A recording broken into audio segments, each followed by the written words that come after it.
ఫార్వర్డా, ఇదంతా కింద లైనా, కింద లైనా, కింద లైనా, కానీ ఇది ఏ లైన్ చెప్పండి? పై లైనా?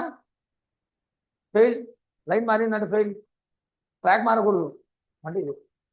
అయ్యా మైండ్లో ఉంది డయాగ్రామ్, ఇప్పుడు పేపర్ మీద కూడా అవసరం లే.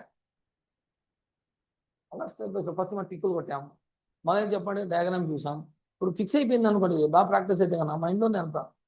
కానీ వేరే రూల్స్ ఏం గుర్తుపెట్టుకోవాల్సిన అవసరం లేదు, ఆ డయాగ్రామ్ తిరగాలంటే. ఇప్పుడు ఏం చెప్పండి, జే నుండి ఎం వరకా, అవును కదండి. ఇక్కడ సిఆర్ కింద లైనా, కింద లైనా, కానీ ఇది ఏం లైన్ చెప్పండి? ఫార్వర్డ్ కదా. అంటే ఇప్పుడు ఏం చెప్పండి, ఇప్పుడు కాంప్లిమెంట్ టెస్ట్కి వెళ్ళాలా లేదా చెప్పండి, ఫస్ట్ నాకు చెప్పండి. కాంప్లిమెంట్ టెస్ట్కి వెళ్ళాలా లేదా? వెళ్ళాలి. ఎందుకు చెప్పండి? సో అట్లీస్ట్ 2 రాంగ్ కన్క్లూషన్స్ ఉంటే కదా, definitely we have to go for compliment test before giving the actual answer. అంటే కాంప్లిమెంట్ టెస్ట్కి వెళ్ళాలి. సో అందులో ఫస్ట్ పేరు పట్టుకోవాలి కదా. కాంప్లిమెంట్ టెస్ట్ లో ఫస్ట్ స్టెప్ ఏం చెప్పండి? పేర్ సెలెక్ట్ చేసుకోవాలి, having same elements.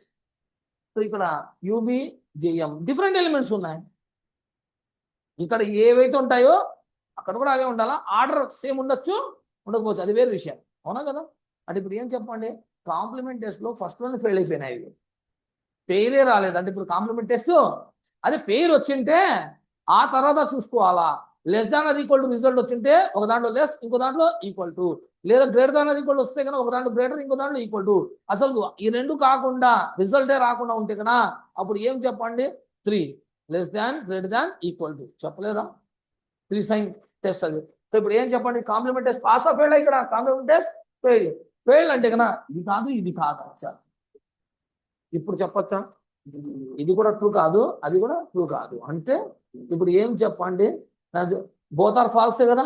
Both are falls అనొచ్చు, లేదా neither 1 not 2 is true. Neither అంటే ఎన్ అంటే చెప్పాను, నాట్ అనేసి. నాలుగు అంటే కదా నాటే, అంటే 1 is not true, 2 is not true అని అర్థం. క్లియరా? అంటే దీని అర్థం తెలుసా? Both 1 and 2 are not true అని అర్థం.